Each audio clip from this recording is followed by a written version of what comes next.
오늘 이 창세기 41장 이제 17절 이하는 바로가 이제 꿈을 꾸고 요셉에게 그 이야기를 하는 장면입니다.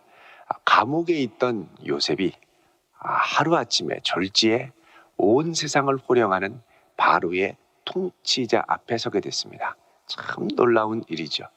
여러분, 하나님께서 우리를 인도하실 때 우리로 하여금 그 길을 종종 예측하지 못하게 하십니다. 왜냐하면 하나님이 행하실 일이 너무 기이하고 놀라워서 이게 계산이 되지 않는 일입니다. 어떻게 제일 비천한 노예가 세상 최고의 통치자 앞에 설 수 있겠습니까? 자, 바로가 요셉을 보자 이제 꿈 이야기를 합니다. 자, 내가 강에서 보니까 살찌고 아름다운 7 암소가 나일강에서 풀을 뜯어먹고 있는데 그 뒤에 아주 흉악하고 빼빼 마르고 아주 사납게 생긴 7 암소가 와서 이 처음에 7 이 살찐 소를 와가지고 그 7 암소가 다 잡아먹더라는 겁니다. 다 잡아먹었는데 소 한 마리를 소가 잡아먹으면 배가 빵빵하게 나와야 되지 않겠습니까? 가끔씩 이 밀림에서 실종된 소년을 찾다가 악어가 배가 빵빵한 걸 보고 악어를 잡죠.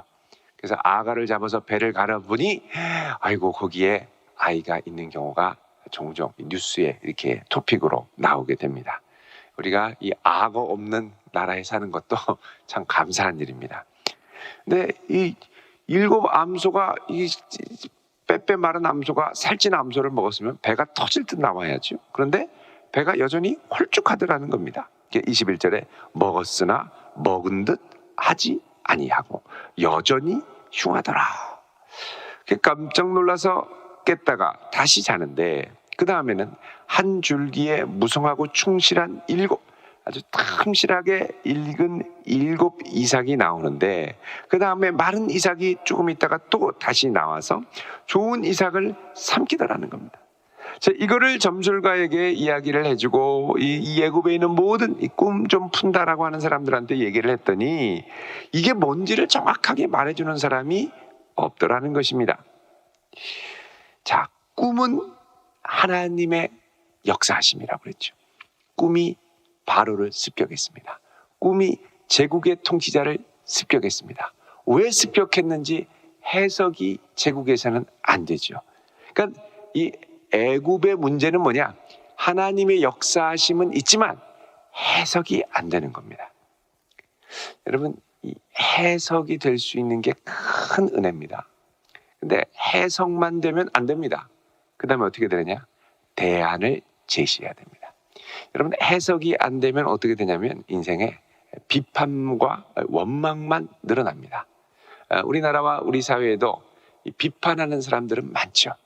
사건의 본질을 정확하게 꿰뚫어 해석하는 사람을 찾기가 어렵습니다. 다 제국의 꿈쟁이들이에요. 꿈푸는 사람들. 뭐 이렇다 저렇다 이건 저게 문제다. 그러는데 사건의 본질을 정확하게 말하는 사람이 별로 없습니다. 또 정확하게 꿈을 해석하는 것으로 끝나도 안 됩니다. 그 다음에는 해석을 넘어서 대안을 제시할 수 있어야죠. 자, 우리 애굽에서 이 요셉이 어떻게 이제 꿈을 해몽하는지 한번 보시면요. 25절에 요셉이 바로에게 이르되 바로의 꿈은 하나라. 자, 본질적으로 말하려는 것이 똑같은 사실에 대한 서로 다른 2 가지의 꿈이다. 아주 본질적인 걸 정확하게 맥을 짚어냈죠. 그러면서 더 중요한 건 뭐냐? 이것은 하나님이 그가 하실 일을 바로에게 보이심이니라. 원래의 의도, 이 꿈을 바로가 꾸게 된 의도와 이유, 온 세상을 주관하시는 하나님이 왜 이 꿈을 바로에게 보이셨는가라는 것입니다. 그러니까 이 꿈을 주신 하나님의 근본적인 의도를 이 요셉이 말했다는 것이죠. 이게 다른 여타의 이 해설사, 꿈 해몽가와 점술가와는 근본적으로 다른 부분입니다. 그건 뭐냐? 하나님이 하시려는 의도가 무엇이냐? 도대체 왜 이런 꿈을 꾸게 되었느냐? 근본 원인을 파악하는 거죠. 여러분, 병도 근본 원인을 파악해야 치료가 쉽습니다. 원인을 모르면 잠깐 치료가 되고 차도가 있어도 또다시 그 병에 걸리게 되죠. 그래서 사실은 이 원인을 파악하는 게 중요합니다. 성도들에게는 또 요셉에게는 이 원인을 파악하는 힘이 어디서 나오느냐? 바로 여호와를 경외하는 데서 나옵니다. 그래서 잠언 1장 7절에도 여호와를 경외하는 것이 지식의 근본이다라고 말씀하죠. 그러니까 여호와를 경외하는 것으로부터 시작이 되는 겁니다. 대안이 되는 거예요. 여호와를 경외하는 것으로부터 시작이 되는 거죠. 자, 이 하나님께서 바로에게 그가 하실 일을 보이셨다라고 말씀합니다. 자, 26절에 7 좋은 암소는 7회를 상징하고 또 7 좋은 이삭도 7회를 상징하는데 다 7년을 상징하는 하나의 꿈이다. 그 후에 올라온 파리하고 흉한 7소는 7년이고 동풍에 말라 빈 이삭 7회도 흉년 7년이다. 그러니까 앞에는 풍년, 뒤에는 흉년 이렇게 되는 것이죠. 내가 바로에게 이르기를 하나님이 그가 하실 일을 바로에게 보이신다 함이 이것이라. 곧 애굽 땅에 7 큰 풍년이 있고 그 다음에는 7회 큰 흉년이 들고 애굽 땅에 있었던 풍년을 다 잊어버리게 할 정도로 온 땅을 멸망시킬 정도로 아주 황폐한 흉년이 7년 가운데 있을 것이다. 그래서 하나님께서 32절에 꿈을 2번 겹쳐 꾸신 것은 하나님이 이 일을 정하셨습니다. 왜 2번을 꿨느냐? 하나님의 단호한 결단과 결정 때문이라는 겁니다. 그러니까 이 꿈도 해석하지만 왜 하나님이 이것을 바로에게 보이셨고 왜 하나님이 이것을 2번이나 보이셨는가? 그러니까 하나님이 행하시는 일의 근본 동기에 훨씬 더 집중을 한 거죠. 이 사실은 이렇게 요셉이 하나님께 집중할 수 있었던 것은 한두 번에 되는 게 아니고 오랜 세월 노예 생활을 하고 또 여러 꿈을 주변 사람들에게 해석을 해주면서 하나님이 도대체 이 사람의 인생에 다른 이들의 인생 가운데 무엇을 하려고 하시나, 다른 말로 하면 여호와를 경외하는 중심을 계속해서 지켜왔기 때문에 이야기를 하는 겁니다. 사실 요셉이 바로 앞에서 하나님을 이야기한다는 건 쉽지가 않을 수 있습니다. 왜냐하면 태양신 라를 섬기는, 또 레라고도 하는데 이 태양신을 섬기는 이 애굽의 통치자 앞에, 아니 애굽의 통치자 바로 보면 이 피라미드 보면은 이렇게 뱀이 있지 않습니까? 이 뱀이 사실 치료의 신이거든요. 그러니까 많은 신을 섬기는 애굽의 통치자 앞에 여호와 하나님이 행하실 일을 선언한다. 이거는 아주 담대한 일입니다. 그러면서 누구도 풀지 못했기 때문에 하나님만이 참된 신이라는 걸 입증해 보이는 계기가 되기도 하죠. 자, 하나님이 행하신 일을 정하셨습니다. 그러면서 하나님이 반드시 속히 행하실 텐데, 자, 그러면서 중요한 게 이제 33절부터 나오는 요셉의 제안입니다. 요셉은 꿈을 해석할 뿐만 아니라 이제부터 어떻게 대비해야 하는지 문제의 본질을 파악하고 대안을 제시합니다. 그 대안은 뭐냐? 33절에 사람을 택하여 애굽 땅을 다스리게 하시고, 자, 먼저는 통치자, 좋은 리더를 택해서 그로 하여금 이 애굽의 이 흉년과 기근을 대비한 경영, 비상경영을 할 수 있도록 하시고, 그 다음 34절에 바로께서는 또 이와 같이 행하사 나라 안에 감독관들을 두어, 자, 감독관을 둔다라는 건 뭡니까? 감독관을 둔다라는 건 그 리더의 일을 구체적으로 실행할 수 있는 작은 리더들, 그 다음에 리더 그룹들을 잘 형성해서 이 앞에 있는 탑 리더가 하는 이 이야기하는 이 대안들을 구체적으로 철저하게 실행하고 행할 수 있는 사람들, 실행력을 덧붙이는 조직을 갖추라는 겁니다. 거기에다가 그렇게 해서 7회 풍년에 애굽 땅 5분의 1을 거두되, 그러니까는 매해 풍년에 넘치도록 나는 양식의 20%를 비상식량으로 저축하라는 것이죠. 35절에 그들로 장차 올 풍년에 모든 모든 곡물을 거두고 그 곡물을 바로의 손에 돌려 양식을 위하여 각 성읍에 쌓아두게 하소서. 자, 이제 이 거둔 20% 거둔 것을 그냥 두지 말고 각 성마다 곡물 창고를 만들어서 여기에 넘치도록 쌓아두게 하소서 그러죠. 36절에 이와 같이 그 곡물을 이 땅에 저장하여 애굽 땅에 임할 7해 흉년에 대비하시면 땅이 이 흉년으로 말미암아 망하지 아니하리라. 자, 이렇게 해서 7해 동안을 대비하십시오.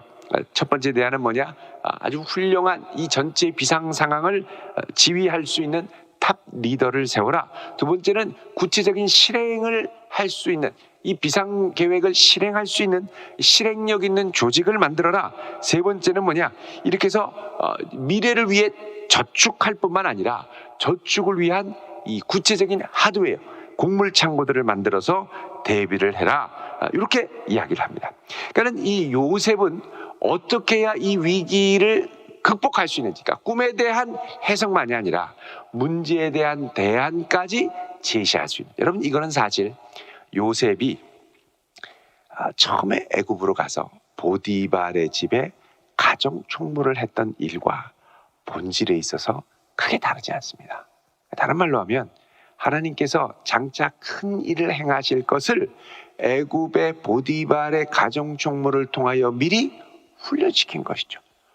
보디발이 자기 아내에게 먹일, 그리고 자기가 먹을 식물 외에는 아무것도 손대지 않고 다 맡겼다고 그러죠. 그러니까 탑 리더가 요셉이었고 가정의 여러 시종들을 관장했고 또 살림을 도맡아서 경영을 했었죠. 그러니까 이 훈련이 사실은 장차 나라 경영을 위한 수업이었던 겁니다. 그럼 만약에 이걸 요셉이 알았다면, 이야, 내가 장차 나라의 통치자가 될 거니까 이 수업을 잘 받아야지, 이러고 아주 기쁘게 받지 않았겠습니까? 근데 이제 만약 그렇게 되면 위기 가운데도 의연하게 대처하기가 어려울 수 있었습니다. 만약에 아내가 보디발의 아내가 나랑 같이 동침하자, 그럴 때 아유, 내가 이거 수업 받다가 이거 이탈하면은 나중에 내 경력에 흠이 갈 텐데, 그러면서 자기도 모르게 타협할 수가 있죠. 근데 내가 하나님 앞에 범죄할 수 없다, 요 중심이 이때부터 탁 세워진 거거든요. 그러니까 바로 앞에서도 어떻게 합니까? 목에 칼이 들어와도 하나님이 행하신 거라고. 이거 태양신이 하신 건데요, 이렇게 얘기를 안 합니다.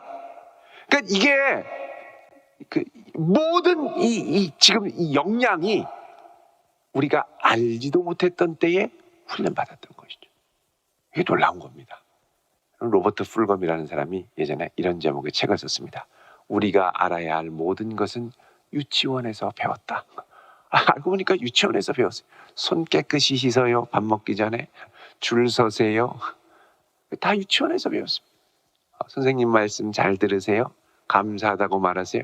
다 들었어요. 신호등 잘 지키세요. 지금 나는 사고들이 다 여기서 나는 거 아닙니까? 여러분, 우리가 이해할 수 없는 어려움 가운데 처해서 어쩔 수 없이 그 상황을 묵묵히 지나가야만 할 때, 여러분, 이것을 통해서 하나님이 우리를 정금과 같이 빚으시고 사용해서 그분의 영광을 위해 사용하실 것을 믿으며 나아갈 수 있길 바랍니다.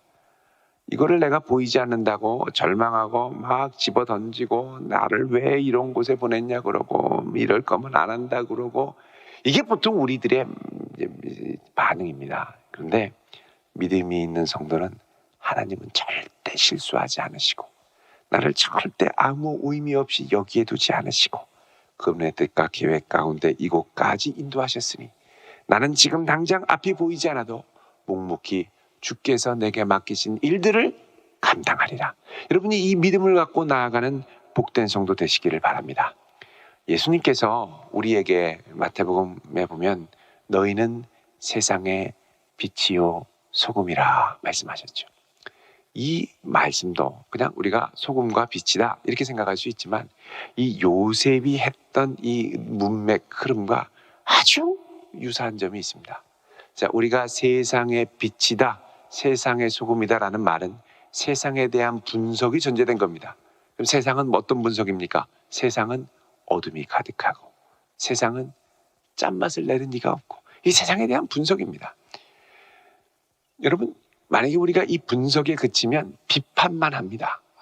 어떻게 제대로 된 소금이 없느냐, 어떻게 제대로 된 빛이 없느냐, 이렇게 어두컴컴하냐, 누가 형광등 안 다냐, LED 좀 달아라, 이 세금 걷고서는 뭐 하는 거냐, 비판만 할 수 있죠.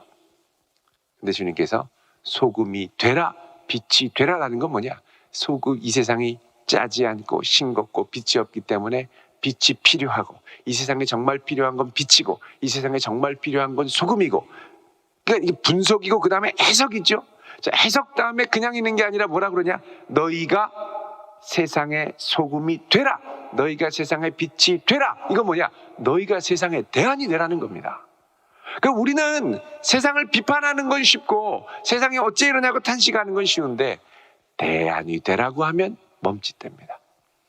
왜냐하면 빛을 비치려면 초가 타야 되거든요.